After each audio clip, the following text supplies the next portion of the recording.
Isang mapagpalang hapon sa ating lahat.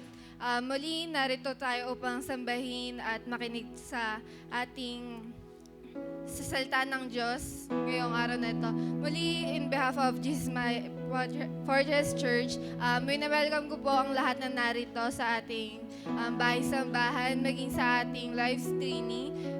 Patuloy po nating i-share, i-comment at mag-mention po tayo ng ating mga kakilala, pamilya upang maging isang daan po tayo sa kanilang pagpapala at maligtas po sila sa ating Without further ado po, inaanyahan ko po ang lahat na tumayo.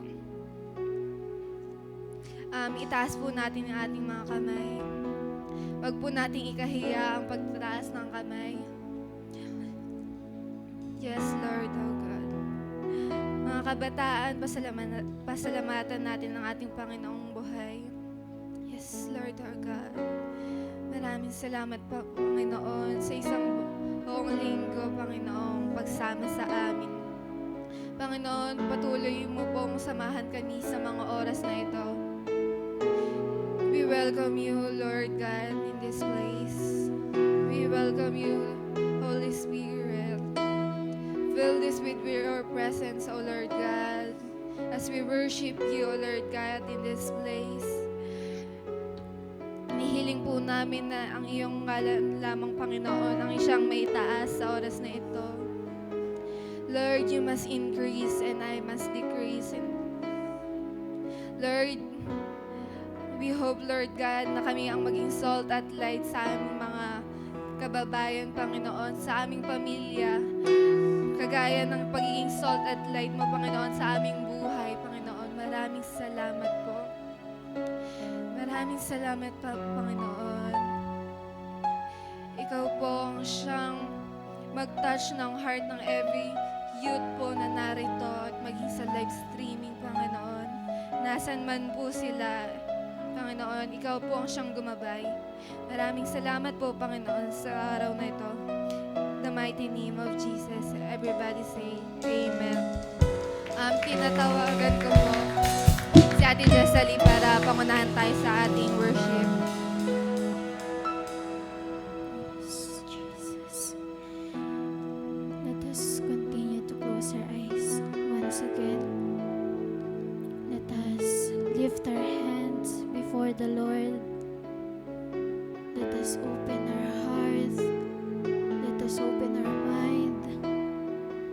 Yes, with Jesus. Set a fire in our heart, Lord God. We continually, Lord God, to open our heart. Come, Holy Spirit, O Lord God. Yes, Jesus, we want more of you, Lord. Yes.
up our head.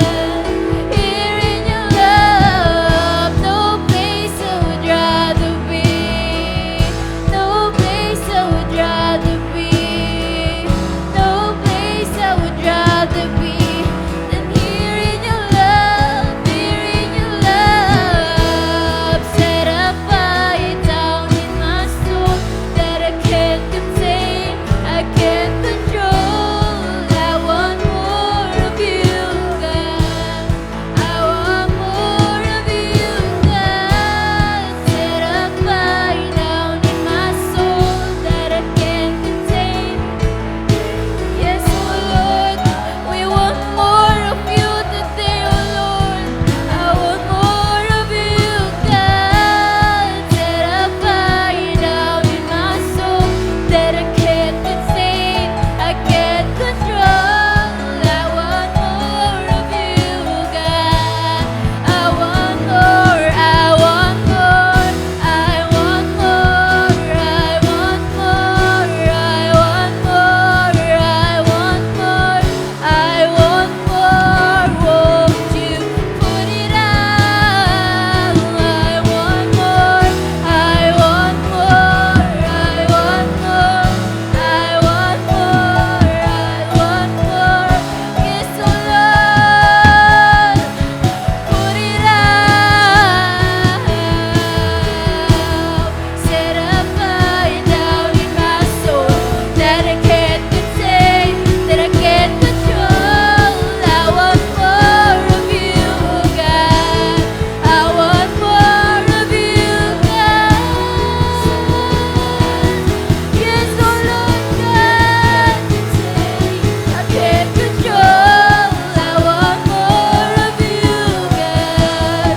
I want more of you, God. Set a fire down in my soul. Yes, sweet Jesus, I can't control. We want to experience your love. We want more of you, Lord. Set the fire in this place, oh Lord.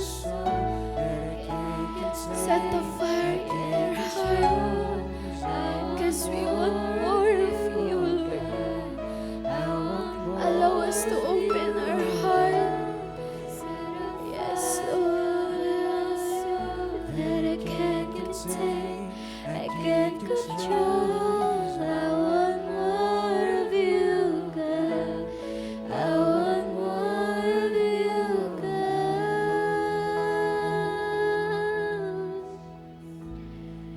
Yes, Lord. Yes, Jesus. Thank you, Lord. We thank you, Jesus. We thank you, Holy Spirit. We thank you, Lord. Continually, Lord God, dumaloy ka sa aming puso, O Lord. And as we give you worship, as we give you praise, O Lord God, allow us to touch your heart, Lord. Allow us, Lord God, na maranasan namin muli ang presensya mo, Lord. Hindi man kami, Lord God, pamilyar sa salita mo, Lord. Hindi ka man namin kilala ng buo, Lord God. Wala man kaming malalim na pagmamahal sa iyo, Lord God. But today, Lord, we want, Lord God, na maranasan ka namin, Lord. Na malaman, O Lord God, at maranasan ang tunay na pagmamahal mo, Lord. Kaya today, Lord God, as we give you praise, Lord, we want to lift your name on high, Lord. We want to give you the best, Lord. We want to give you more, O Lord God. We want to give you praise, Lord. To you belongs all the glory, Lord God. All praises, Lord God. All the adoration, Lord God. Thanksgiving, O Lord. In the mighty name of Jesus. In the mighty name of Jesus. And everybody say, Amen. Amen. Yan, at isang pinagpalang hapon po at Masaya po si Lord dahil inakbangan po natin ang ating mga pride at ang ating mga ego para makapakinig ngayon ng salita ng Lord. At alam ko na excited na si Lord na magpuri tayo at itaas natin ang pangalan ni Lord. Amen po ba? Come on, let's lift up our hands. Let's clap our hands and feel the presence of the Lord. Come on.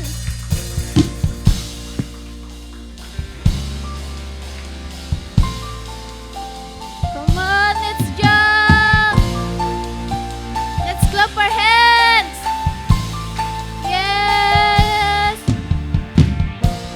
You shine a light into the night. You set my feet to dancing. Faith is rising as I look upon your grace. Jesus, your name, shattering chains. Shadows cannot resist your love.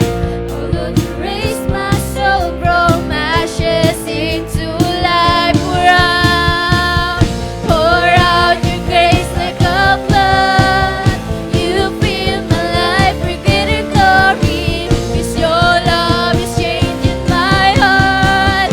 Jesus, to you be all the glory. Yes, sweet Jesus. Come on.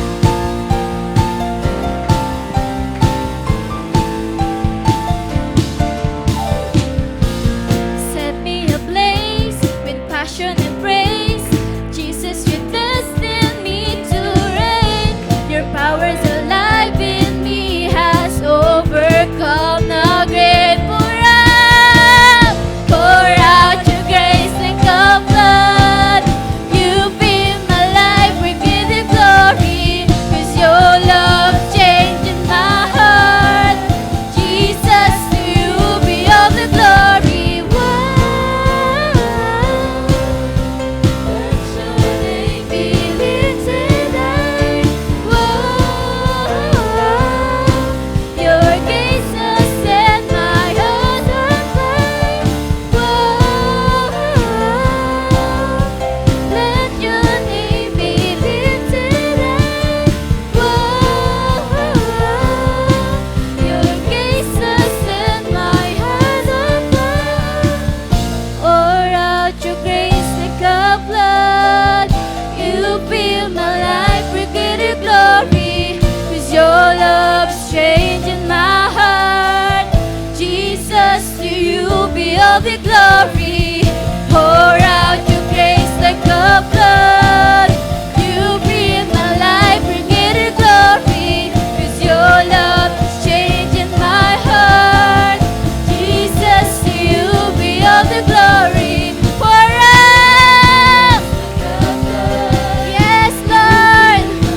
We greater glory. 'Cause your love is changing my heart. Jesus, be all the glory. Whoa. Let your name be lifted high. Whoa. Your grace has set my heart on fire. Whoa. Let your name be lifted high. Whoa. Your grace has set my heart on fire. Yes, Lord. Hallelujah, sweet Jesus. Yes, oh Lord. Come on. Muli paminsan pa, napikit natin ang ating mga mata. Yes, Jesus. Yes, Lord. Yes, Jesus, you will manifest today, oh Lord. You will manifest in this place, oh Lord, our provider, our healer, our creator. Yes, Jesus. Yahweh, Rapha, Elohim, Shaddai.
people, Lord.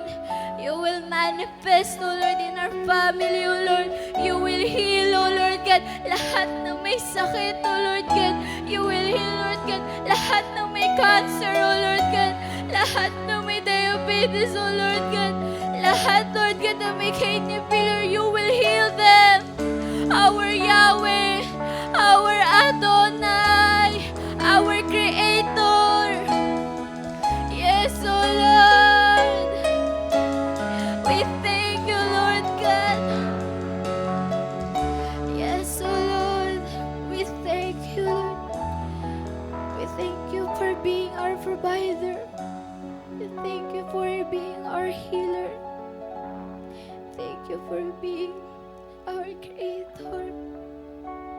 Minsan pa, na worship ka namin, Lord.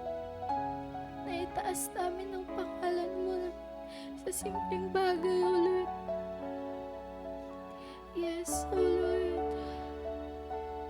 Thank you, O Lord God, for your miracle sa buhay namin, O Lord God. Na kahit, Lord God, pagod na kami, Lord God, Ikaw ang aming healer, O Lord. Ikaw, Lord God, ang aming provider, O Lord. Sa walang sawa, Lord God, na pag-provide sa family namin, O Lord. Sa walang sawa, Lord God, na pagsagot sa panalangin namin, O Lord. You will be manifest, O Lord. You will be manifest in our life. You will be manifest in this place, O Lord God. We declare, Lord God, that you will manifest, O Lord God, in the Philippines, O Lord. Philippines, Lord God, is yours. Yes, O Lord. Yes, sweet Jesus. Yes, O Lord. As we continue, O Lord God, to worship you. Thank you, Lord God, sa pagsama sa amin, O Lord God. We will raise your name on high, O Lord God, because to you belongs all the glory, Lord God. Lahat, Lord God, ng pagpuri, Lord, pagsamba, Lord God, at pagdakila, Lord God, ay inahalay namin sa iyo, Lord God, sa pangalan ni Jesus, sa pangalan ni Jesus at ang lahat ng anak ng Diyos ay magsasabi ng Amen. Amen. Amen. At tinatawagan ko po ang ating MC na si Ate Eunice.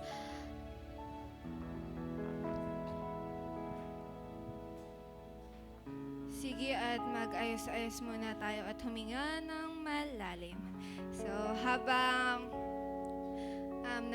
nagpapahinga muna tayo at humihinga ng malalim, gusto ko po munang i-welcome po natin ang ating new attendee sa buhay ni Ate Sheriza Ann Flores. Kaway-kaway kayo na. Hello po. In-invite po siya ni Kuya Jello. So, hindi po to, ate, hindi po ito isang aksidente upang narito kayo. Alam ko na si Lord is may gagawin sa buhay niyo at sa iyong pamilya. Maging daan ka po sana ng kaligtasan ng iyong pamilya at mahal sa buhay. So, last Sunday po, bago po pala yun yugyugin niyo po yung katabi niyo at sabihin niyo at i-declare niyo na ako naman ang pagpapalain ni Lord. Amen ba? Okay, 1, 2, 3. Huh? Ano daw sabi na Ate Eunice? So sige, ulitin natin, ha? Hawakan niyo na yung katabi niyo. Bili-bili, hawak. Yugyugin niyo at sabihin niyo, ako naman ang pagpapalain ni Lord. Ano po daw? Nahihiya pa sila. So, without further ado po, inayahan ko po ang lahat na magseryoso sa oras na to. Itabi po muna natin ating mga cellphone. Ibigay po muna natin ang ating oras sa Panginoon. At let Jesus and His Holy Spirit will manifest in this place. So, inayahan ko po lahat na yumoko at itaas natin ating kamay. Let's welcome the very presence of the Lord through His servant, Pastora Renea.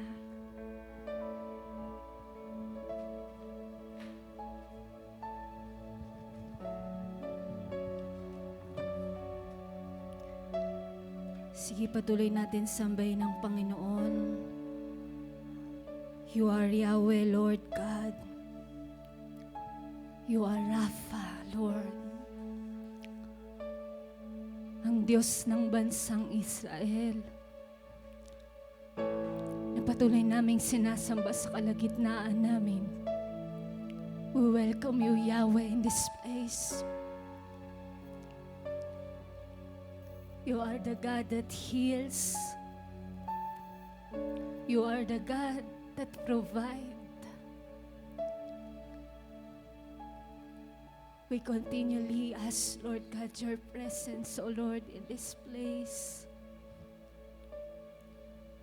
Salamat po, Panginoon. Patuloy nating sambahin ang ating Panginoon, mga kabataan. He's not the God of every Sunday lang na lagi nating pinupuntahan dito sa lugar na ito. God has different attributes and character that sometimes hindi natin nauunawaan ng ating Panginoon. The moment na nasa panahon tayo ng kawalan, financially, God is a provider.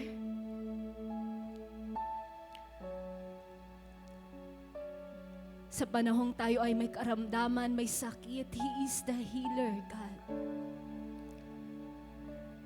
Sa mga panahong wala tayong kapayapaan, He provide peace because He is peace. He is our peace. Sa mga panahong piling natin walang nagmamahal sa atin, He is the loving God. That's our God that we worship in this place. He is alive. Taas natin ang ating dalawang kamay sa Panginoon. You are Yahweh, Lord God.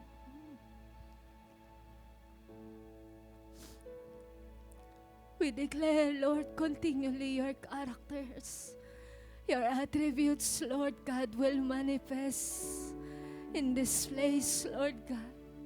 We really feel, Lord God, your power, Lord. We want to experience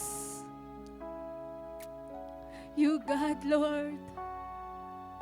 Hindi ka patay, Lord God. Buhay ka, Lord. The moment, Lord God, that we need you, Lord God, you are ready to help, Lord God, your people. Because you need, Lord, you love your people.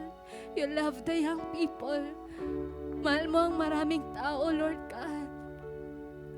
That's why, Lord God, it's time we need you, Lord God. Hindi ka napapagod, Panginoon, natatapos, O Lord God, iparanas, O Lord God, ang iba't ibang level, O Lord God, ng iyong katangian, Panginoon. Sa araw ito, Lord God, we declare continually, Lord, you manifest, Lord God, in this place, O Lord God, to fill, Lord God, our hearts, Lord God. Patuloy nating itaas ang ating mga kamay, kabataan. Come on, ano man ang ating mga pangangailangan sa araw na ito, ang Diyos ay may sagot sa lahat ng bagay. Ano man ang kalagayan mo, spiritual man yan, financial, sakit o karamdaman, buhay ang Diyos. Alam niya ang ating pangangailangan, abot na abot niya tayo. Alam niya spiritual, physical, mental, emotional. Alam ng Diyos ang ating kailangan, kalagayan bilang tao. Come on, declare. Yes, oh Jesus. We declare, Lord God, your name. Yes, oh Lord, Yahweh, Yahweh, Rapha, Elohim, Shaddai.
this place.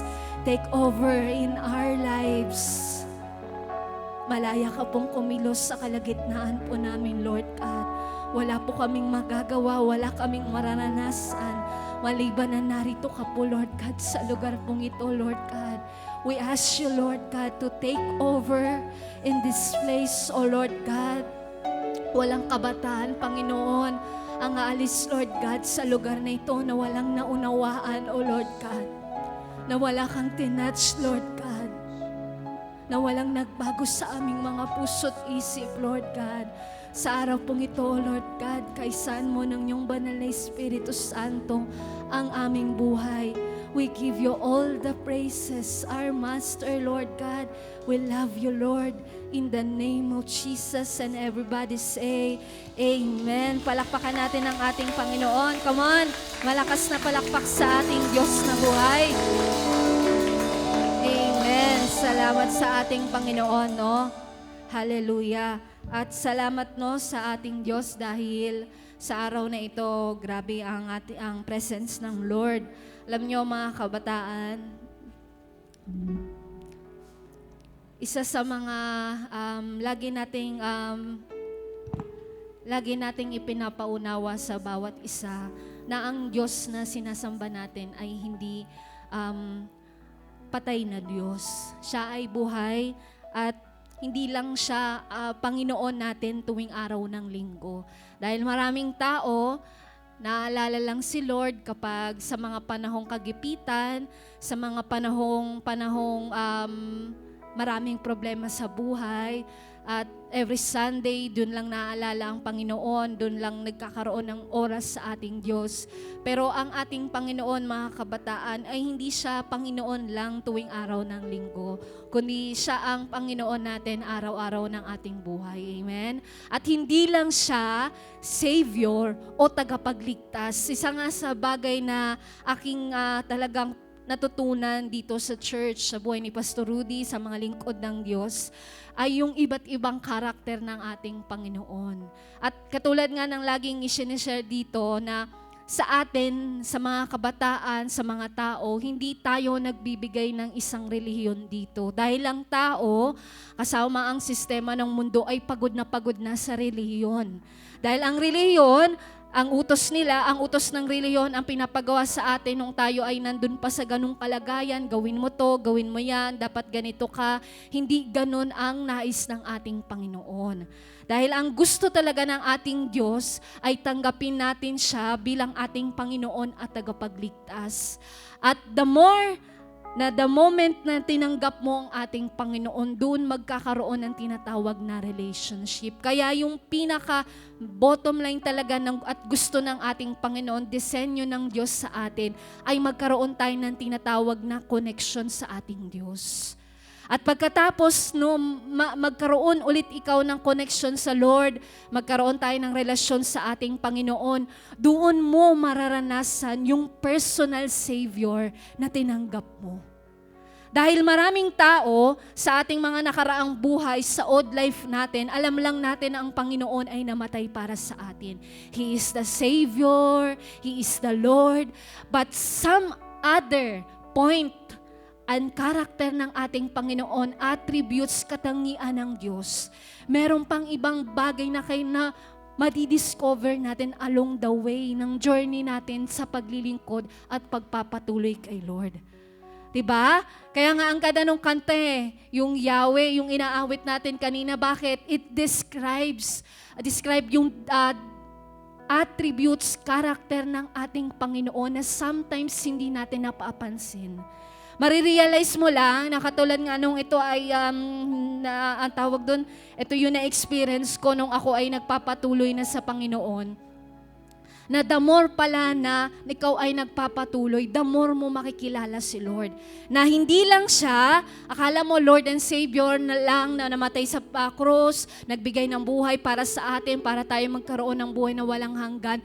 Pero once na dumating ang moment, na lumagay ka sa isang kalagayan, for example, at ikaw ay nagkaroon ng sakit o karamdaman na walang gamot. Maliban na ma-experience mo yung ganong kalagayan, hindi mo ma-appreciate na ang Diyos pala ay kayang magpagaling ng tao. At siya lamang ang may kayang magpagaling ng tao sa pamamagitan ng kanyang kapangyarihan. Kung hindi mo na-experience yung masamang panahon, yung masamang sitwasyon ng buhay mo, hindi mo ma-appreciate na ang Diyos pala ay mabuting Diyos. Hindi mo ma-experience na ang Diyos ay mapagmahal ng Diyos, na He is the loving God, if hindi ka dumating sa punto ng buhay mo na parang walang nagmamahal sa iyo. Kaya nga ang Diyos na sinasamba natin dito every Sunday, tinataas natin yung kamay, He is our personal God in our hearts. Walang pwedeng magsabi sa'yo na ang Diyos ay mabuti, maliban na maranasan mo siya sa'yo sa personal mo. Walang pwedeng magsabi sa'yo na ang Diyos ay He is the God that provides, maliban na ikaw mismo ay nakaranas ng kawalan at dumating sa punto na nagbigay ang Lord, nag-provide ang Lord, at doon na-experience mo na God is God who provides. Kaya dito sa ating church, dito sa ating patuloy na pagsasamba sa ating Panginoon, tayo ay nag-share ng hindi doktrina, ng hindi na mga bagay na pangtalino ng tao, kundi makalangit na bagay na madalas ay maraming iba ay hindi nauunawaan kung sino ba ang ating Panginoon. Kaya nga, alam nyo, kapag tayo ay sumasamba, no, tulad kanina, talagang naramdaman ko yung puso ng Diyos na habang tayo sumasamba, marami sa atin ay may iba-ibang pangangailangan, financially, emotionally, mentally, physically. And yung Diyos na kilala natin, hindi lang siya sa isang punto ng ating buhay na katuon. Mga kabataan, hindi lang si Lord concerned sa ating spiritual life. Actually, lahat ng aspeto ng life natin concern si Lord. Hindi lang siya gusto niya na every Sunday mag-church ka, hindi. Gusto ng Lord maayos yung ating pagkatao, yung ating ugali, yung ating pag-iisip. Marating natin ang disenyo ng Diyos, yung pangarap natin sa buhay, at ma-enjoy natin yung buhay dito sa lupa. Sometimes, especially young people, minsan, bakit ako maglilingkod kay Lord? Masaya pa yung buhay ko. Ayoko muna dyan kasi parang ang daming bawal dyan and baka hindi na ako maging masaya. No. And the most enjoying part of life ng isang tao ay yung mga panahon na nagsisimula ka ng kilalanin si Lord. At ikaw ay nagpapatuloy na maglingkod kay Lord. Amen po ba? Kaya palakpakan natin ang ating Panginoon. Praise the name of Jesus. Mahina yung palakpak natin sa ating Panginoon. Laksa natin. Hallelujah. Praise the name of the Lord. Sa hapong ito mga kabataan, no, pag-usapan natin ang mga napapanahong nangyayari sa araw na ito, sa mga usapin, mga bagay na madalas hindi natin to napapansin o maring nandito na tayo sa kalagayang ganito, pero hindi natin ito napapansin o maaring may mga kaibigan o kakilala tayo na nang ganito ang kalagayan. Pero dahil wala pa tayong compassion na tinatawag o yung malalim na concern dun sa ating mga kapwa na tao, ay hindi natin talaga lubusang nakikita ang kalagayan ng iba. Kaya nga dito sa church ay habang ikaw ay nagpapatuloy, katulad nga ng sinishare ni Pastor Rudy, kapag ikaw ay nakakilala na sa Lord, na-encounter mo ng Espiritu ng Diyos, ang unang-unang character na lumalabas sa iyo ay nagkakaroon ka ng tinatawag na compassion sa ibang tao. Imposible na kapag ikaw ay nakakilala kay Lord, wala kang compassion. Pakisabi sa iyong katabi, lahat ng mga anak ng Diyos ay compassionate. Sige, sabihin mo sa kabila, sa kanan, sa likod. Sa buwan na to, mga kabataan, ay sa buwan na to, if you are aware na ang buwan na to ay nung nakaraang linggo ko lang na nakita, no? Dahil ang buwan na to ay marami sa iba't ibang, especially dito sa Pilipinas, sa Amerika at sa iba't ibang bansa ay ang month na to ay tinatawag na Suicide Awareness Month. Ano ba yon?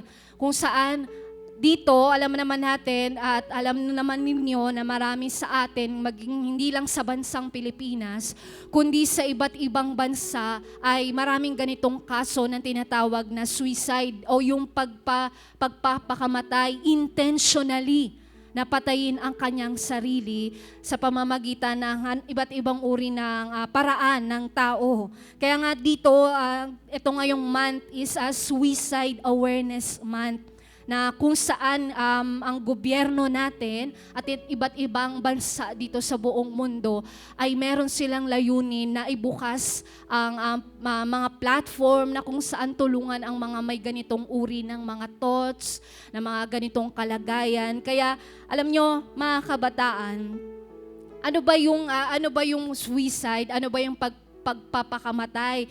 Ito yung isang kalagayan ng isang tao na intentionally gusto mo nang wakasan ang iyong buhay.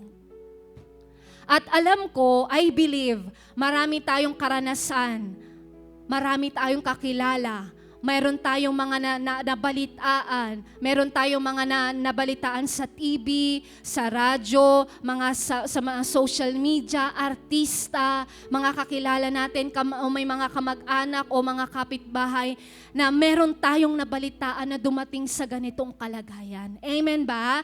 Sino yung may mga kakilalang gano'n na dumating yung time na nagulat ka na lang na ito pala ang dahilan nila na yun nga yung nagkaroon ng suicidal o yung nagpakamatay intentionally. Alam nyo mga young people, especially mga kabataan, ay ang suicide o yung suicidal thoughts ay hindi lang naman siya dahil merong mental health condition ang isang tao.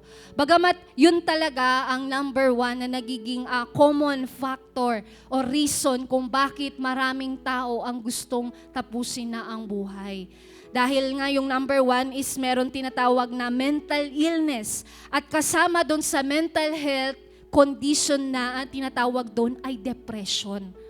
Ano ba yung depression? Ito yung kalagayan ng isang tao na para kang wala ka ng pag-asa. Yung pagising mo na lang yung parang wala nang direksyon ang buhay mo. Wala ka ng direksyon, walang purpose, wala ka nakikitang maganda sa bagay, sa buhay mo, sa pamilya mo, sa pagtatrabaho, sa pag-aaral. Yan yung mga nararanasan na may tinatawag na depression. Yung wala ka ng pag-asa, yung nasa isang kalagayan ka na nilalamon ka na ng kalungkutan at feeling mo walang nagmamahal at nagmamalasakit sa iyo. Yan yung mga nakakaranas ng grabing depression na tinatawag. At yun ang number one factor kung bakit maraming nagkakaroon ng suicidal thoughts o yung pag-iisip na magpapakamatay na. Alam nyo mga young people, according to analysis ng mga data analysis, 31% ng merong depression ay merong suicidal thoughts. Ibig sabihin, halos 31% ng nakakaranas ng tinatawag na depression o yung malalim na lungkot, emptiness, kawalan ng pag-asa, marami sa kanila ay nagpapakamatay. Kaya nga dito sa church, dito sa ating grupo, dito sa ating fellowship, dito sa ating pagiging anak ng Diyos, inaabot natin ang pangangailangan ng bawat isa sa pamamagitan ng salita ng Diyos at pagkakaroon ng fellowship o pag-abot naman sa kapwa mo. Dahil alam natin, maraming tao, especially ang mga young people, kahit nararamdaman mo na ang emptiness, lungkot, basta may social media, ilalabas mo lang yan. Kaya katulad nung sinashare ni Pastor Rudy, totoo yun, na the more ang isang tao ay puro share sa Facebook, Share ka ng mga ganito, nakakatawa, mga memes, mga patungkol sa mga bagay na mga walang katuturan. The more na inilalabas mo yun, output mo yun sa social media, sa Instagram, sa Twitter, the more na pinapakita mo ang masaya mong ginagawa, pinupuntahan, the more na manaramdaman mo yung lalim na lungkot sa heart mo. Dahil mali ang outlet. Kaya tayong mga kabataan, especially tayong mga nasa ganitong henerasyon, mali ang ating paraan kung paano i-overcome yung tinatawag na depression.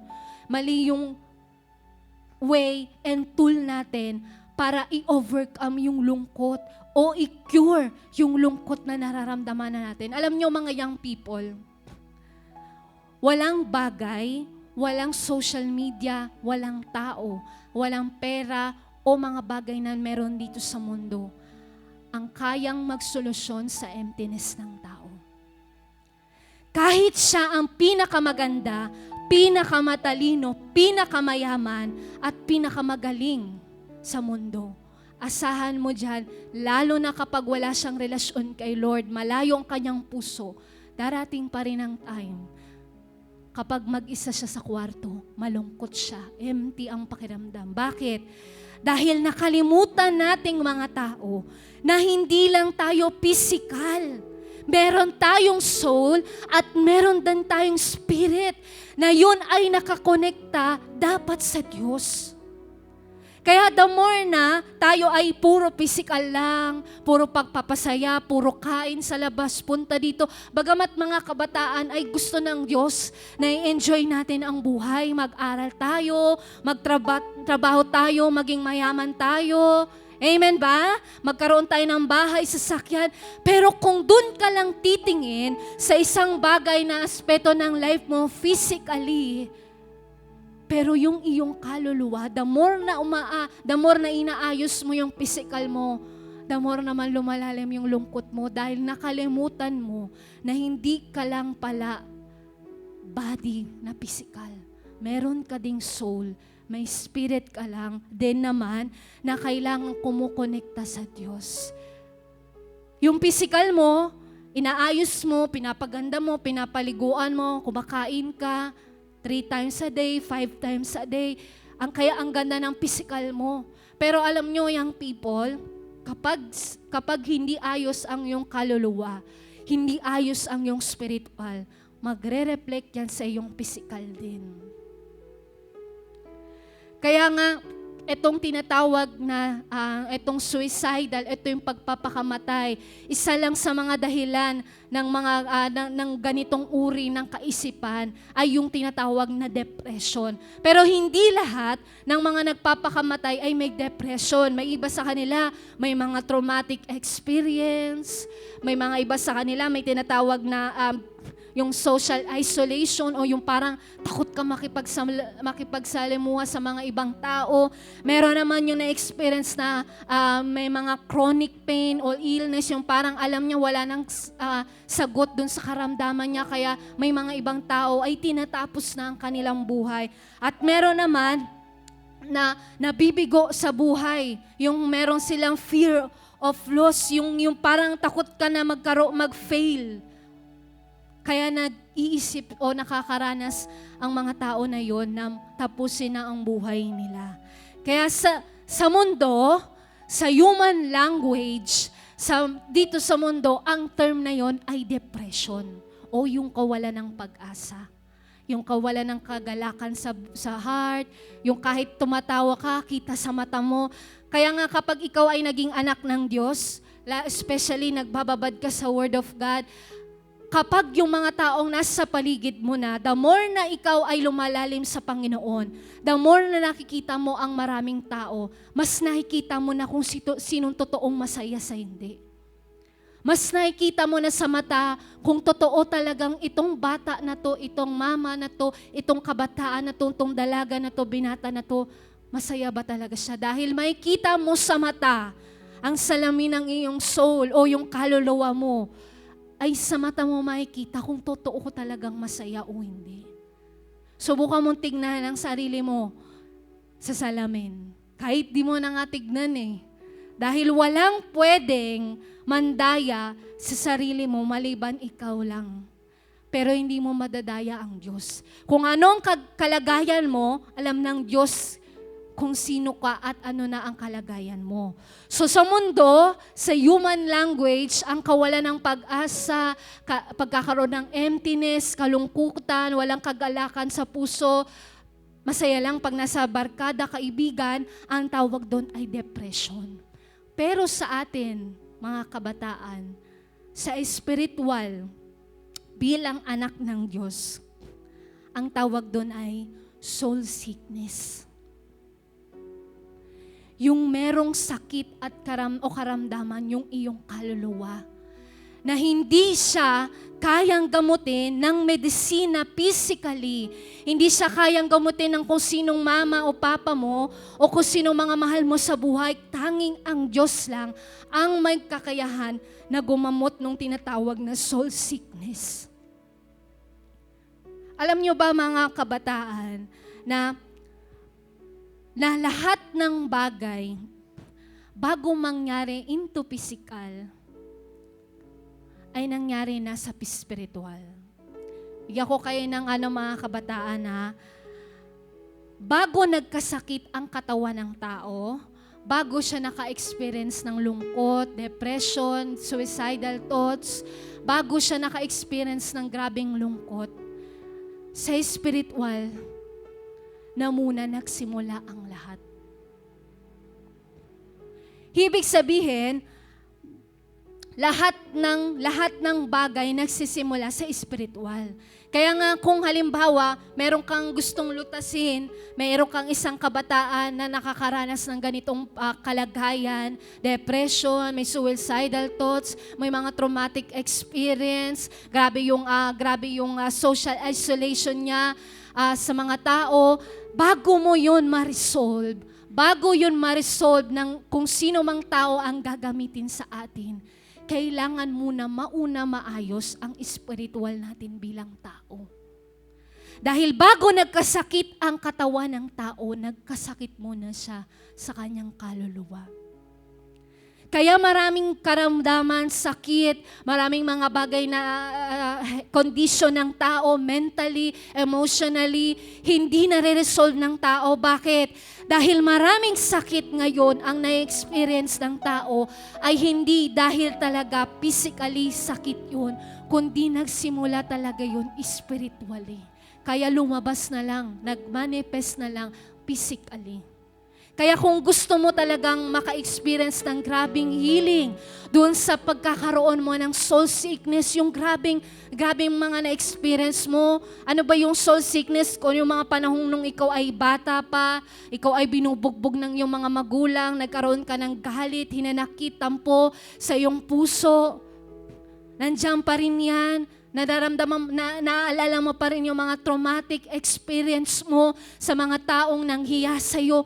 Yan yung tinatawag na soul sickness. Yung may galit ka sa mga tao, may galit ka sa kapwa mo, kapatid mo, magulang mo. Yan ang gusto ng Diyos na i-resolve, i-cure. Yang soul sickness natin bilang isang mga tao. Kaya nga mga kabataan, lagi nating alalahanin na hindi lang tayo laging patungkol sa body, hindi lang tayo patungkol lang sa mga physical na bagay. Kaya nga, if you want to deal something physically, kailangan i-deal mo muna siya spiritually. Kung meron kang gustong isang tao na gusto mo siyang magbago, gusto mo siyang ma-heal, gusto mo siya physically sa karamdaman, o gusto mo maging malaya siya, kailangan maunawaan nating bilang mga anak ng Diyos na hindi tayo magsisimula physical. Kailangan spiritually maabot natin yung soul sickness ng tao na yun. Alam nyo, young people, sabi dito sa John chapter 10 verse 10, magbukas tayo ng Bible, no? Kung mayroon tayong dalang Bible sa phone or meron tayong dalang Bible na hawak natin, dito sa John chapter 10 verse 10. Mga kabataan,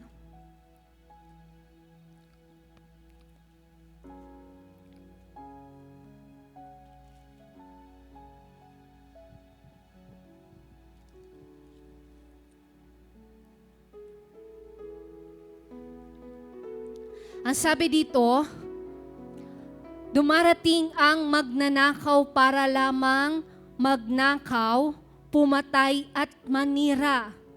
So, ang agenda ng kaaway, specifically ni Satan, is para, sabi dito, magnakaw. Dumarating ang magnanakaw para lamang magnakaw, pumatay at manira. Ngunit sa next na verse, naparito ako upang ang mga tupa ay magkaroon ng buhay na masaganang lubos. Dito sa English version, sa NIV, sabi dito, the thief comes only, number 1, mga kabataan. Ang depression, suicidal thoughts, mga bagay na negatibo, na mga nagiging dahilan para tayo ay malugmok sa tinatawag na kalungkutan, ay hindi galing kay Lord. Hindi siya galing kay Lord. Hindi siya galing sa Diyos, hindi siya disenyo ng Diyos na ang tao ay maging malungkutin.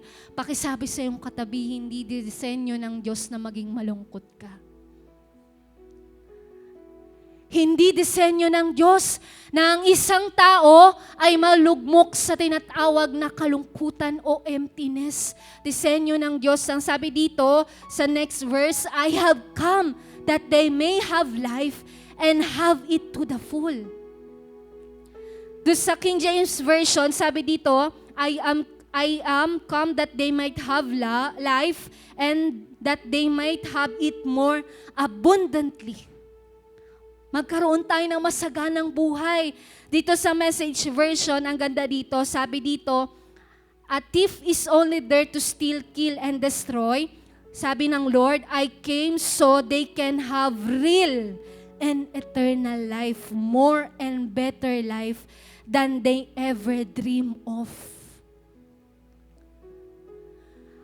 Ang disenyo ng kaaway, ang strategy niya ay ang pumatay. Sabi rito, magnakaw, pumatay at mangwasak ng buhay. Ano ba yung gustong patayin, wasakin at nakawin ng kaaway? Siyempre, number 1, yung buhay natin.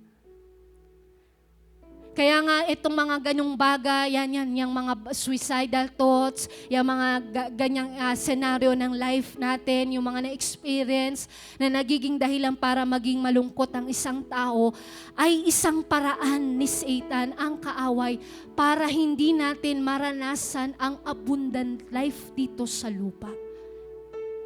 Kaya ang tao, kapag siya ay nakakaramdam na ng hopeless, emptiness, grabing kalungkutan, usually ang ginagawa natin, pupunta tayo sa mga kaibigan natin. Tama ba mga young people? Makikipag-usap tayo, uy, bes, uy, chong, uy, kuya, ate, uy, sis, uy, bro, makikipag-usap ka. Hindi mo alam, yung mga taong kausap mo rin, ay nagtatago lang din sa kalooban nila yung grabing kalungkutan. Hanggang makikita mo na lang isang araw, wala ka ng heart na makipag-usap sa mga kaibigan mo dahil alam mo naman na kapag ikaw ay nag-share sa isang tao, mga young people, kahit i-share mo yan sa isang tao, hindi niya mararamdaman ang eksaktong nararamdaman mo. Hindi niya mararamdaman ang eksaktong lalim na hinagpis, sakit na nararamdaman mo. Pero si Lord, alam niya. Kaya nga itong kaaway, ang nais niya ay hindi tayo magkaroon ng tinatawag na koneksyon sa Diyos o yung malayang relasyon sa ating Panginoon. Hindi niya tayo pipigilang mag-church. Si Satan, okay lang sa kanya mag-church tayo. Okay lang sa kanya na magbasa tayo ng Bible. Hindi niya tayo pipigilan na makipag-usap sa mga kapatiran, kay pastor, kay pastora, sa mga ka-churchmate mo. Pero his agenda is very obvious and clear. Ayaw niyang magkaroon tayo ng malalim na connection sa Diyos. Why? Bakit? Bakit ganun ang bakit ayaw niya? Because the more na nagkaroon tayo ng koneksyon, totoong relasyon sa ating Panginoon, wala na siya. Wala na siyang kapangyarihan sa atin.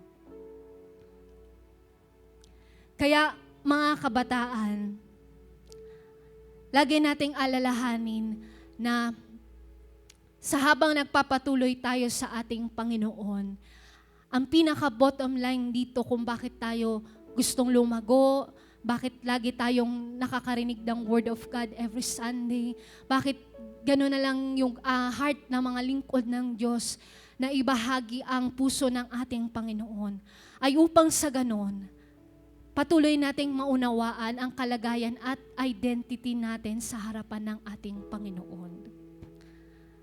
Kaya nga dito, bakit gusto na, ano bang gusto ni Satan? Hindi niya gusto na mag-enjoy tayo dito sa mundo. Gusto niya, doon ka lang sa kwarto, doon ka lang iyak-iyak ka, drama-drama ka, manonood ka ng mga nakakaiyak, malulungkot ka, mag-isip ka, tapusin ko na kaya yung buhay ko. Ano kayang pakiramdam pag nasugatan? Ano kayang pakiramdam? Siguro, pag namatay ako, siguro pagtapos na ang buhay ko, tapos na yung paghihirap ko. Ganon ang gusto ni Satan. Masira, mawasak, at nakawin yung buhay na ibinigay ng Diyos sa atin. Ayaw niyang mag-enjoy tayo dito sa lupa. At ayaw niya rin tayo magkamit ng tinatawag na eternal life. Bakit? Kasi siya wala siyang ganun. That's why mga young people, kailangan nating maging matalino sa ganitong bagay. Bakit? Dahil maraming napapahamak na mga tao, young people, mga nanay, tatay, kabataan, dahil nakakalimutan at hindi nila natin, nung dating buhay natin, nakaligtaan natin na ang Diyos pala ay patuloy tayong inaalis sa ganung kalagayan. Magbukas tayo dito sa John chapter 5, mga kabataan, at dito tayo magbabasa, no? Dito, ito ay na-share ko na rin before, pero kanina, niremind ako dito ng Lord sa buhay ng isang paralitiko. Naalala nyo yung isang mama na 38 years na siya na nandun sa pool of Bethesda. Sabi dito, sa verse 1, pagkaraan nito'y dumating ang isang pista ng mga Hudyo at pumunta si Jesus sa Jerusalem. Sa lungsod na ito, malapit sa pintuan ng mga tupa, ay may malaking imbakan ng tubig na may 5 portiko. So ito yung panahon na kung saan may tinatawag na pool of Bethesda. Parang swimming pool. Kaso ang dati, ang naging tradition ng mga Hudyo doon before, doon sa pool of Bethesda na yun, maraming mga nakapalibot na mga may sakit at karamdaman. Andun yung mga blumpo, mga pilay, mga basta iba't ibang uri ang mga nakapalibot dun sa tinatawag na pool of Bethesda. Those people are hopeless. At ang gusto lang nila, sa totoo lang mga kabataan, ang gusto lang nila ay kapag merong gumalaw dun sa tubig na yun sa pool of Bethesda, ay sila yung unang-unang lulusong doon sa tubig.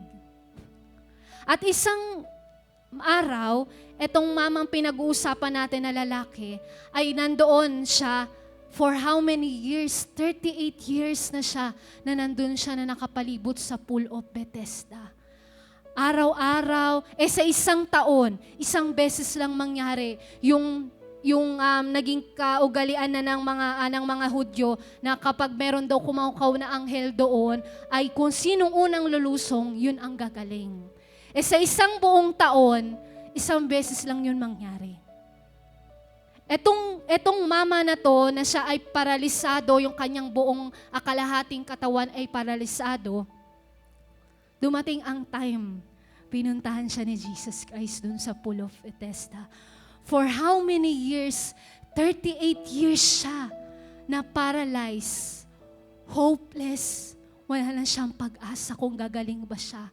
Ang hangad niya na lang araw-araw gumising. Ang hangad niya na lang ay isang araw makalusong siya doon sa pool para siya ay gumaling.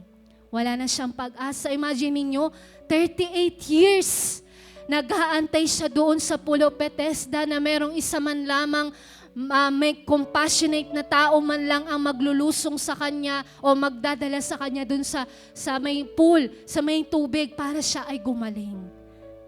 For 38 years, at ito na dumating yung time, pinuntahan siya ni Jesus Christ doon sa Pool of Bethesda. Imagine niyo ulitin ko, for 38 years, nag-aantay siya ng kagalingan na galing sa Panginoon. Actually, hopeless na pala siya, I mean to say, ang hinahangad niya na lang ng kagalingan ay galing doon sa pagkaukaw ng anghel doon sa Pool of Bethesda. Wala na siyang faith. Wala na sa isip niya kung sino magpapagaling sa kanya. Araw-araw gumigising na lang siya na ang agenda niya sa buhay ay makarating dun sa tubig na yon para siya ay gumaling. Pero isang araw, makinig kayo mga kabataan. May isang lalaki doon na 38 taon nang may sakit. Nakita siya ni Jesus at alam niyang matagal nang may sakit ang lalaki. Kaya tinanong ito na, gusto mo bang gumaling? Do you want to be healed? Sabi ng Lord. Sa tingin niyo ang sagot ng mama, ng lalaki? Ano sa tingin niyo ang sagot ng lalaki? For sure, sabi ng lalaki, syempre naman, for 38 years. Diba? For 38 years. Nagkaantay ako ng isang tao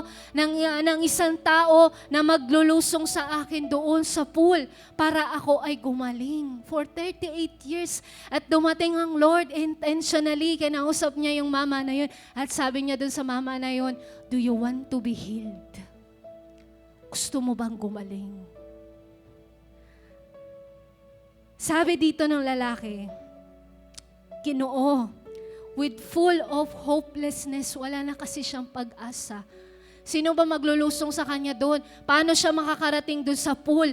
Baka paggalaw pa lang niya, makita niya lang na may gumalaw, nagmamadali na lahat ng mga tao doon sa pool of Bethesda. Kaya, grabing hopelessness, wala nang pag-asa, wala na yung kapayapaan sa puso niya, wala nang nagmamahal sa kanya, siya ay isolated na, cast out, wala nang pakinabang sa community. Pero dumating ito si Jesus Christ na bit-bit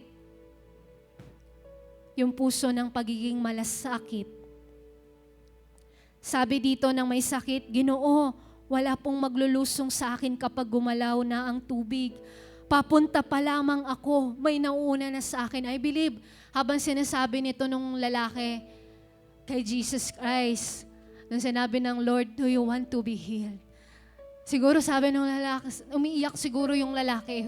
I believe na kwento niya yung kalagayan niya. Kung alam niya lang, na alam ng Diyos ang kalagayan natin bilang tao. Diba, sometimes when we pray sa harapan ng Lord, grabe ang sakit. Lord, grabe ang sama ng sinabi sa akin itong kapatiran ko. Ang sama ng sinabi sa akin ng mama ko. Kung alam mo lang, alam ng Diyos ang nangyayari sa iyo. Kaya itong mama na to, kinukwento niya, Ginoo, wala pa nga pong maglulusong sa akin kapag gumalaw ng tubig, papunta pa lamang ako, may nauuna na sa akin. Excited tong lalaki na itong magkwento ng kalagayan niya. Hindi niya alam, sabi dito, sa pinakaunang verse, nakita siya ni Jesus at alam niyang matagal nang may sakit ang lalaki na yon. Kaya nung sinabi ng Lord, ito na, nung kwento na nung mama na 38 years na paralyzed, sabi ni Jesus Christ, ito na, tumayo ka, buhatin mo ang iyong higaan at lumakad ka. Anong gusto ng Lord, mga kabataan? That time, etong mama na to ay meron siyang tinatawag na soul sickness. Iniwan na siya ng pamilya na palibhasa, wala na siyang pakinabang sa maraming tao. Lumpo na siya, paralisado, walang nagmamahal sa kanya. Hopeless na siya, empty ang buhay niya. Ang isip niya na lang ay ang gumaling. At ang isang araw, sa isang taon, aabangan niya yung moment na yun na kumaukaw doon sa may Pool of Bethesda. Yan na lang ang buhay niya just to survive the life na meron siya.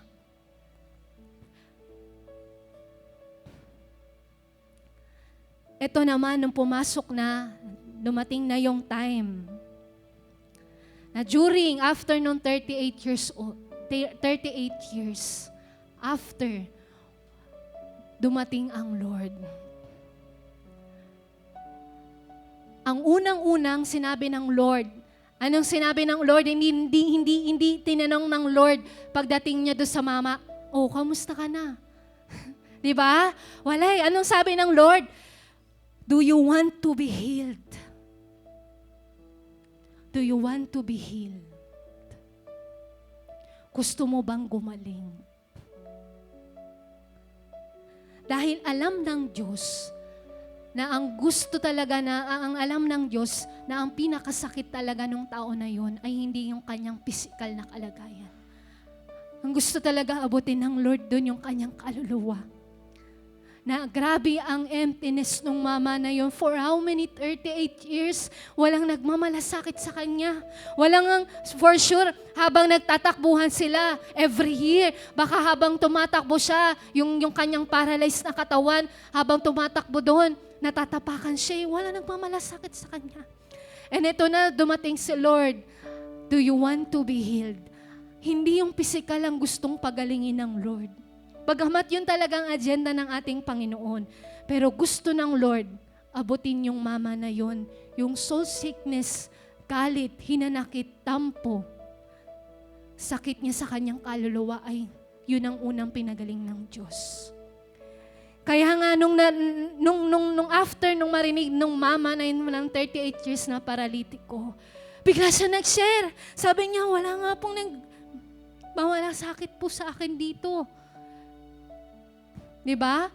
Diba kapag dumarating yung time once nagpe-pray tayo kay Lord? One of my favorite moment kay Lord, yung hindi na tayo gumagamit ng mga filter words. We just say kung ano yung nararamdaman natin.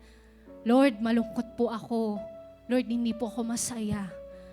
Mga young people, kapag tayo ay nananalangin kay Lord, kapag kausap natin siya, ilabas mo yung totoong ikaw.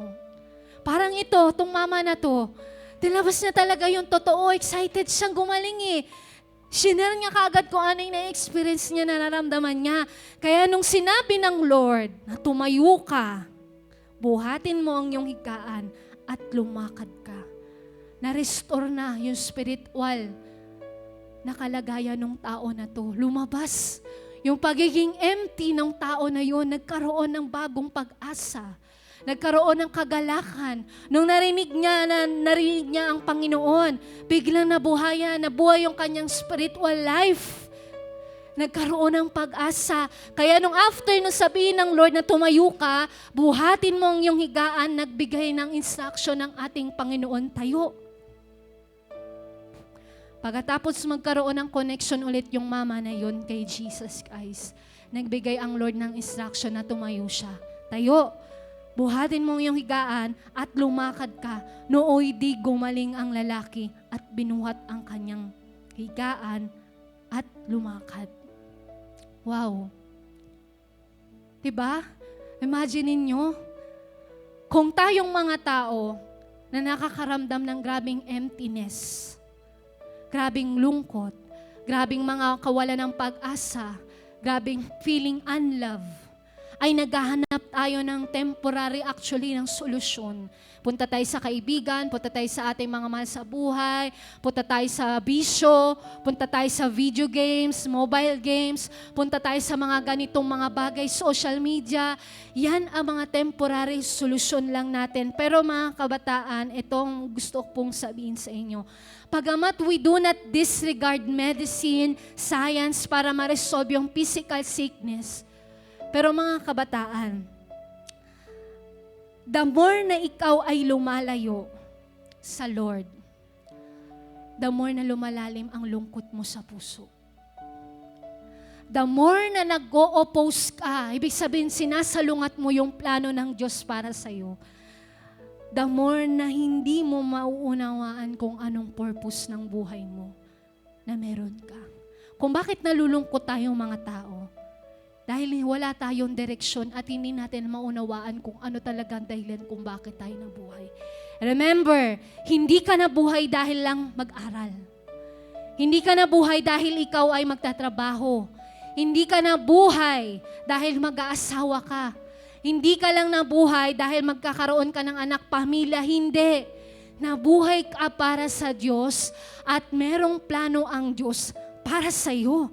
Kaya kapag ino-oppose mo yung plano ng Diyos sa'yo, sinasalungat mo, the more na ino-oppose mo yun, sinasalungat mo yung plano ng Diyos at gusto mo yung plano mo, the more na mararamdaman mo parang na out of purpose, para kang nagiging purposeless ako, yung buhay ko. Gigising ka na lang sa umaga, mag-aalmusal ka, kulang na lang sabihin mo, sino ba ulit ako? Kaya nga mga young people, ang sabi ng Lord sa John chapter 14 verse 6, He is the way, He is the truth, and He is the life. Kung siya ang daan, katotohanan, at buhay, na siyang na-experience nung paralitiko na yon na 38 years, kung si Jesus Christ ang buhay katotohanan, siya ang daan, kanino ka pa pupunta? Kung hindi ka maglilingkod kay Lord, sino ang paglilingkuran mo? Kung hindi ka kay Jesus, kanino ka? Dahil hindi pwedeng gitna ka. Walang gitna.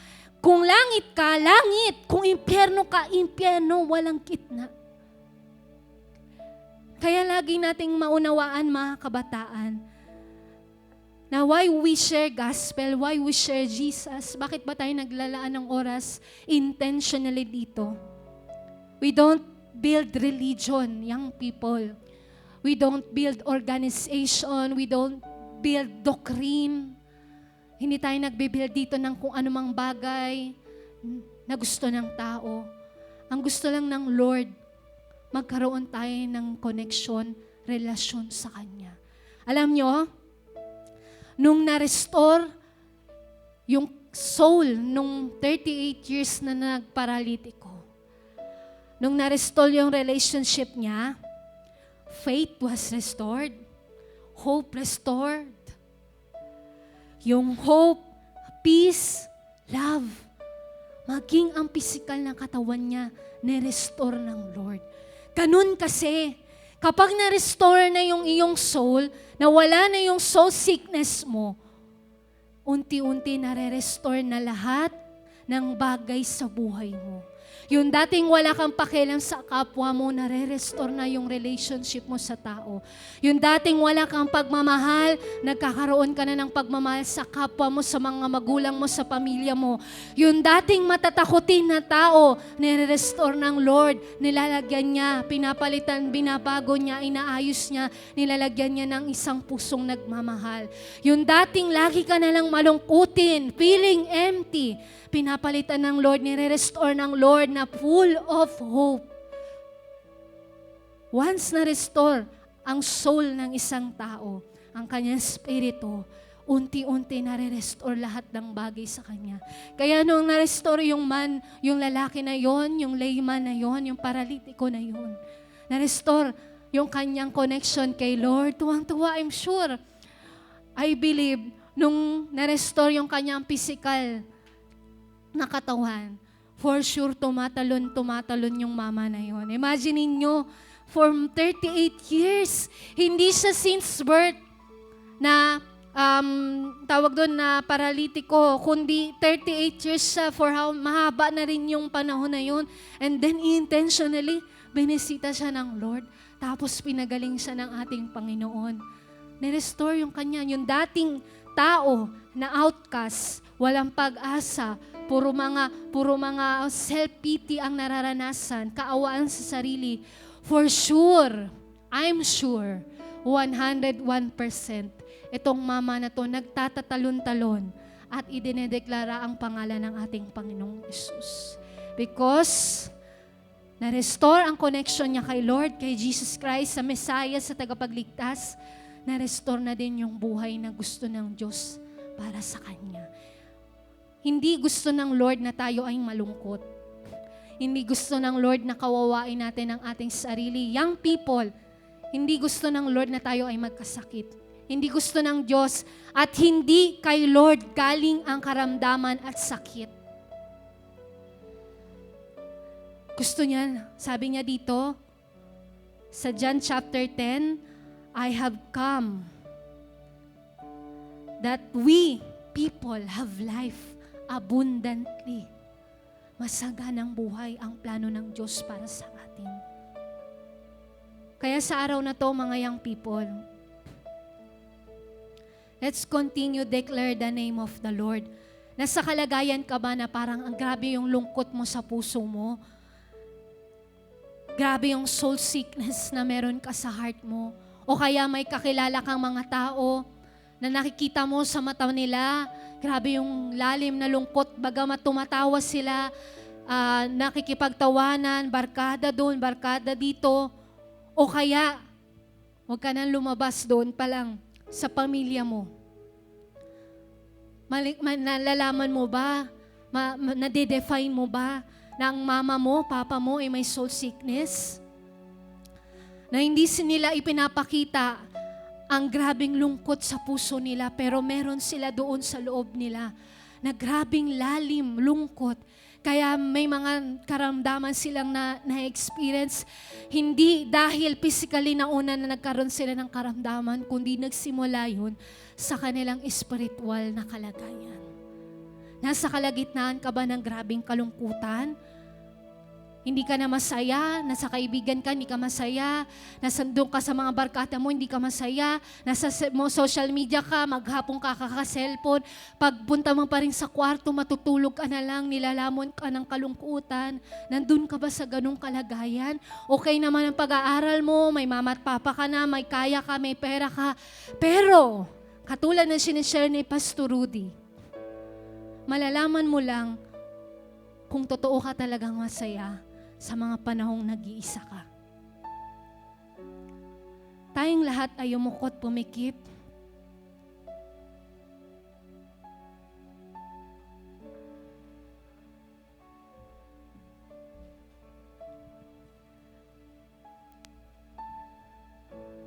Habang nakayukot, nakapikit tayo, young people, take your time to assess yourself, ourselves. Kamusta ka na? O baka wala nang nakangamusta sa'yo? Kala ng ibang tao ang lakas mo. Kala ng ibang tao masaya ka. Post ka dito sa Facebook, shared post ka. Pero hindi alam ng mga gulang mo. Hindi alam ng ibang tao, ng mga taong nasa paligid mo, ng ka-church mo. Dumarating ang punto sa buhay mo na umiiyak ka na lang pag mag-isa ka sa bahay. Kamusta ka na, kabataan? Yung totoo mong kalagayan, walang humuhusga sa'yo dito sa araw na to. Kamusta ka, kabataan? Nasa panahon ka ba ngayon na nag-e-enjoy ka sa buhay na ibinigay ng Diyos sa buhay mo? Sa araw na ito, sige, maging totoo tayo sa harapan ng Lord. Nakakaranas ka ba ng depression?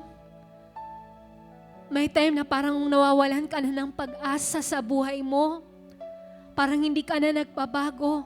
Church ka ng church, pero parang hindi mo nakikitaan ang sarili mo ng pagbabago. O kaya nawawalan ka na ng pag-asa sa pamilya mo. Broken family kayo. Gusto mo sana buo kayo. May mama, papa, may kapatid. Pero wala kang magawa. Habang nakayukot, nakapikit ka o kabataan, sige,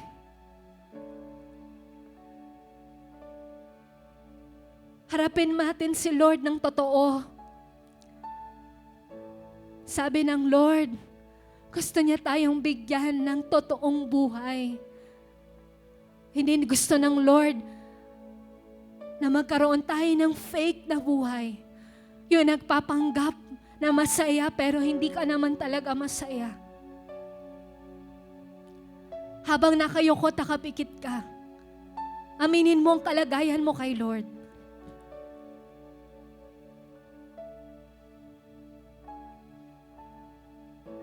Do you want to be healed? Gusto mo bang maalis yung sakit na meron sa puso mo? Gusto mo bang lumaya sa lahat ng sama ng loob? Tampo, hinanakit, galit sa iyong mga magulang, sa kapwa mo. Nasa kalagitnaan ka ng self-pity. Naawa ka na sa sarili mo, kaya ang baba ng self-confidence mo, halos di ka makarap sa tao. Dahil iniisip mo, hindi naman ako magaling, wala ako sa mahirap na pamilya, wala akong may pagmamalaki. Habang nakayoko at nakapikit ka kabataan, taas mong yung 2 kamay kay Lord. Katulad ng 38 years na paralitiko na lalaki. Nung tinanong siya ng Diyos na, do you want to be healed? Gusto mo bang gumaling? Ikaw kabataan. Gusto mo bang gumaling mula sa soul sickness? Gusto mo bang gumaling sa ang soul sickness ng magulang mo? Hindi mo alam, baka ikaw ang gagamitin ng Diyos. Gusto mo bang gumaling ang iyong mga magulang sa kanilang karamdaman? Hindi mo alam na kapag naunawaan mo ang bagay na ito, ikaw ang gagamitin ng Diyos na bago pala tayo gumaling physically, ayusin muna ng Diyos ang spiritual natin, ang soul natin. Ito pala ang nagiging dahilan kung bakit tayo masakitin, bakit tayo may nararanasan sa physically, spiritually pala muna. Habang nakataas ang iyong 2 kamay kay Lord, ikaw muna kabataan. Aminin mo ang kalagayan mo. Nagpapatuloy ka kay Lord, pero dumarating pa rin yung time kapag mag-isa ka, kung ano-ano naiisip mo, mga negatibong bagay. This afternoon, young people, katulad ng ginawa ng Lord, intentionally, He visit the lame man. Yung paralitiko na yon, intentionally. Nais ng Diyos na gumaling yung mama na yon, yung lalaki na yon. And Jesus wants us to be healed today. Just receive the word. Diyan sa puso mo, habang nakataas ang iyong kaliwang kamay, kabataan, ilagay mo ang iyong kanang kamay sa iyong puso. Ipatong mo diyan. And desire, sabihin mo, Lord, gusto ko pong gumaling. Habang nakataas ang iyong kamay, at ng isang kamay ay nasa puso mo, sabihin mo kay Lord, ayoko na pong magpanggap, Lord. Gusto ko pong lubusang maging masaya. Pagalingin niyo po ako mula sa mga sakit, karamdaman sa aking kaluluwa. Malalim na kalungkutan, Lord. Self-pityness. Mula sa kawalan ng pag-asa, Lord. Maging ang aking pamilya, Lord God. We speak the name of Jesus. Only your name, Lord. Sige, kabataan. Just open your heart. Sabihin mo ang word na ito. Lord, I accept you as Lord, as my Lord and Savior. Katulad na na-experience ng paralitiko, he is hopeless. Nilala mo na siya ng depression. Matagal na siyang walang pag-asa, walang nagmamalasakit sa kanya. Pero ngayon, dumating si Jesus Christ. He received the word. Do you want to be healed? Gusto mo bang kumalhing, young people? Gusto mo bang maalis mula sa kalagitnaan ng sakit at karamdaman, ng kalungkutan, ang pamilya mo nasa kalagitnaan ng kahirapan? Gusto ng Diyos pagalangin ka. Gusto ng Diyos alisin ang iyong pamilya mula sa sumpa. Come on, young people. Just say the word. I accept you, Lord Jesus. Habang nakataas ang iyong dalawang kamay, kabataan, tandaan mo kung paano tinanggap ng paralitiko na iyon ang Panginoon. I believe, pag-uwi niya sa kanyang pamilya, sa mga taong mahal niya sa buhay, binalikan niya yon. He shared the heart of God. Mula sa dating walang pag-asa, binigyan ng Diyos ng pag-asa ang tao. Because of His Word, come out. Tumayo ka dyan. Hindi ka kawawa. Hindi ka basura. Hindi ka problema. Katulad ng sinasabi ni Pastor Rudy, tayo ay solusyon. Hindi tayo problema. Ikaw ang solusyon sa loob ng tahanan. I just want to speak the name of Jesus over every heart and every mind. 'Cause I know there is peace within your presence. I speak Jesus. Come on, yes, oh Lord. I just want to speak the name of Jesus till every dark addiction starts to break, declaring there is hope and there is freedom. I speak Jesus. Come on, we just want to speak. I just want to speak the name of Jesus over every heart and every mind. 'Cause I know there is peace within your presence. I speak Jesus. We speak you, Jesus, in this place. I just want to speak the name of Jesus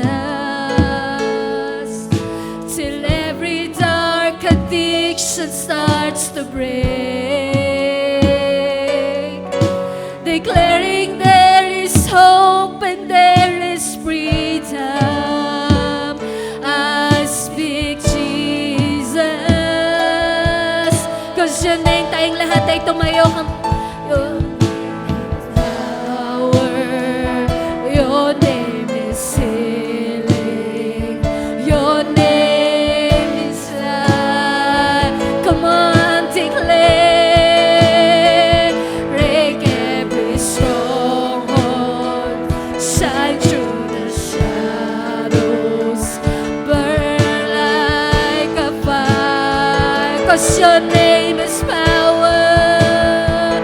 Your name is power. Your name is healing. Your name. Come on, declare that He's our life. Come on, break every stronghold. Shine through the shadows. Burn like a fire. Yes, the Lord. Jesus from the mountains, Jesus in the streets. Come on, declare. Jesus in the darkness over every enemy. Jesus is the solution of our family. Come on. Habang dinideklara mo yan, may ginagawa ang Lord. Jesus. Shout Jesus from the mountains. Come on. Jesus round the mountains. Jesus, we declare, Lord God, right now that we receive that Jesus, the Messiah, ang Diyos ng bansang Israel, ay Diyos ng Pilipinas. Come on! Yes! We declare Jesus for our family, for our mother, for our mother. Yes, Lord, come on, Jesus! Jesus from the mountains, Jesus in the streets, yes, Jesus in the darkness. Yes, Lord, Jesus in our family. Come on. Yes, Lord, we speak the holy name. Sabihin mo ang iyong pamilya ay maliligtas. Come on, Jesus. Jesus in the mountains, Jesus in the streets, Jesus in the dark. Yes, Lord. We accept the healing, Lord, for every soul sickness, Lord, ng mga young people, ng bawat pamilya, Lord. We cast out the depression, the suicidal spirit, every traumatic experience, Lord. Come on. We pray healing. We pray healing. You are the Rapha. You are the Jehovah Jireh. You are the Yahweh, the God that we have to serve, the Alpha and Omega. Come on. Yes. Healing. Healing, Lord. Healing. We seek healing. Lord, speak healing. Soul sickness be healed. Wow, Lord God. Jesus on the mountains. Jesus in the street. Come on. We cast out the works of the enemies. Yes. Yes, Lord. Jesus in the family. Jesus. Come on and declare Jesus from the mountains. Come on. Deklara mo ang pangalan ng ating Panginoong Jesus sa iyong pamilya, kabataan. Lord, yes, oh Lord, Jesus, oh Jesus, Jesus from the mountains, Jesus in the streets, Lord. We declare, Lord God, your name in this place, each corner, Lord God. We declare your name in this church. We declare, Lord God, your name in this Salawag barangay, oh Lord God. In every streets, Lord God, in every subdivision, Lord God. Kung saan kami nakatira, Lord God, dinideklara namin ang iyong pangalan, oh Lord God. Sa bawat streets, Lord God, we declare, Lord God, your name, your holy name, oh Lord God. Dinideklara namin, oh Lord God, ang iyong pangalan sa aming pamilya, Lord God. Walang relihiyon ang may tataas, Lord. Only your name, oh Lord God, be lifted high in our family, in our generation, oh Lord God, in our relatives, in our houses, oh Lord God. We declare your name, oh Lord God, Jesus. Jesus around the mountains. Oh, Jesus.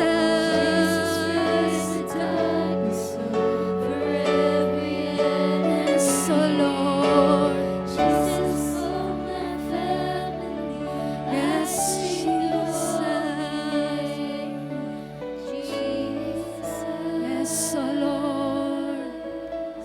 Habang nakayoko, takapikit tayo mga young people. Taas mo yung dalawang kamay sa Panginoon. And you will receive kung ano ang tinanggap din nung taong paralitiko na yon, 38 years of being paralyzed. Wala din siyang tinanggap na anumang bagay dito sa mundo. He just accept the word from Jesus. Now this afternoon, this evening, habang nakataas ang iyong dalawang kamay sa Panginoon, meron ka bang kilala, kamag-anak na sa pamilya mo ang nakakaranas ng soul sickness? Just speak the name of that person. Nasa kalagitnaan siya ng grabing karamdaman, hindi lang soul sickness, kundi grabing karamdaman physically. Tinotorment na siya ng demonyo. Halos di na siya makapagpatuloy sa kanyang buhay. Meron ka bang kakilala, kamag-anak mo, pamilya mo? Ipag-pray mo siya. Now is the time, kabataan. Wala tayong pwedeng ibigay sa mga taong ito maliban na tinanggap natin ang nagbibigay ng kagalingan. Come on, habang nakayoko, nakapikit ka, just pray. Habang pinagpe-pray mo yung mga tao na yan na mahal mo sa buhay, tinatouch ka ng Lord. Dahil naunawaan mo na hindi pala after ang Lord lang sa physical na katawan. Ang Diyos pala ay naabot ang kaluluwa ng tao. Abang binabanggit mo yung pangalan na yan, whether mama mo yan, papa mo, ate, kuya, tito, tita, lolo, kamag-anak, pinsan, best friend mo. Habang binabanggit mo ang kanyang pangalan, God is touching your heart. Sige, hindi mo alam, habang binabanggit mo yung pangalan na yan, kung nasan sila sa oras na ito, kinakausap sila ng Lord. Hindi mo alam habang binabanggit mo yung pangalan na yan, nasa kalagitnaan sila ng pagpapakamatay. Hindi mo alam, nasa kalagitnaan sila ng grabing depresyon, kalungkutan. Halos wala na silang pag-asa, halos isuko na nila ang buhay nila. Sa grabing paghihirap, habang binabanggit mo yung pangalan na yan, God is doing something. God is doing something to them. May ginagawa ang Diyos. He is healing. He is healing. We declare healing, Lord God. Lahat po, Panginoon, ng mga tao, Lord God, na kilala namin, Lord God. Kamag-anak, magmahal sa buhay, Lord God. One day, Lord God, magpapatotoo sila, Lord God, sa lugar pong ito, Lord God, that they are healed, Lord God, by you, Lord God. Salamat po, Panginoon, sa araw pong ito, Lord God. We appreciate your name. We appreciate your power. We appreciate, Lord God, everything that you have done for us, Lord God. Lahat po, Panginoon, inaayos mo ang aming buhay. Inaayos mo ang aming puso. Inaayos mo, Lord God, ang aming pagkatao, ang aming pagsasalita, kung paano kami mag-response, O Lord God, ang aming kaisipan, Lord. Inaayos mo lahat, Lord God, kung paano, Lord God, you restore our relationship with you, our connection with you, Lord. You restore our faith, our love, our hope, our peace, O Lord God, our family, Lord God. Salamat po, Panginoon, sa araw pong ito, Lord God. Thank you, Holy Spirit. And we give you all the glory. We give you all the praises. In the name of our Savior, Master, our loving God. In the name of Jesus, and everybody say, Amen. Amen. Palakpakan po natin ang ating Panginoon. Praise the name of Jesus. Sige, palakpakan natin ang ating Panginoon. Praise the name of God. Hallelujah. Praise the name. Sige po, tayong lahat ay makakaupo na. Tawagin ko na po.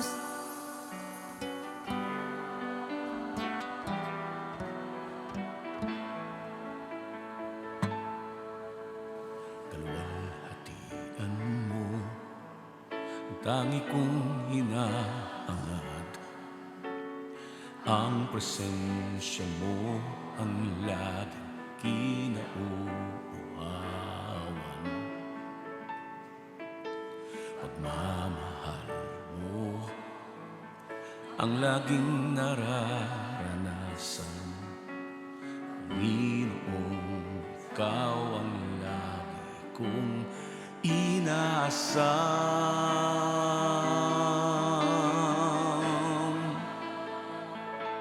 Sinasamba kita, tanging ikaw lamang ang Panginoong karapat-dapat sambahin. Jesus, pangalan mo ang laging sasambitin. Purihin ka, Jesus.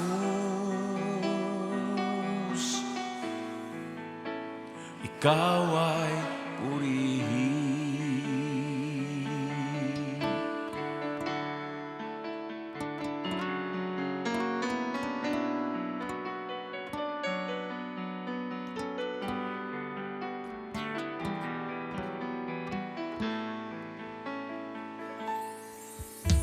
Kaluwalhatian mo ang tangi kong hinahanap. Ang presensya mo ang laging kinauuhawan. Pagmamahal mo ang laging nararanasan. Panginoon, ikaw ang lagi kong inasam.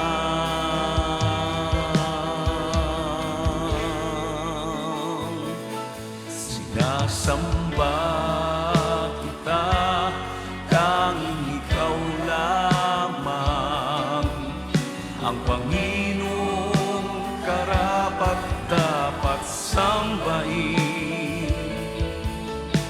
Jesus, pangalan mo ang laging sasambitin. Purihin ka, Jesus. Ikaw ay purihin.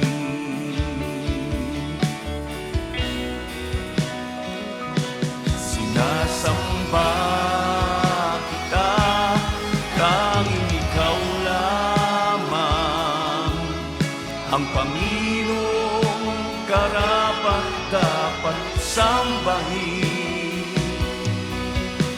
Jesus, pangalan mo ang laging sasambitin. Purihin ka, Jesus.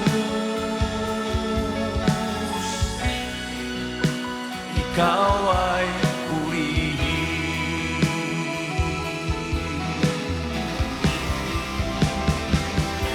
Sinasamba kita, tanging ikaw lamang ang Panginoong karapat-dapat sambahin.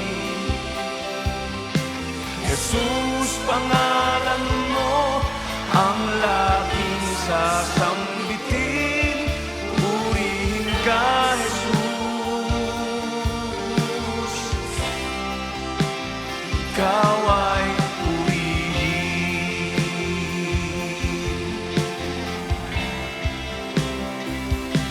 Sinasamba kita, tanging ikaw lamang ang Panginoong karapat-dapat sambahin.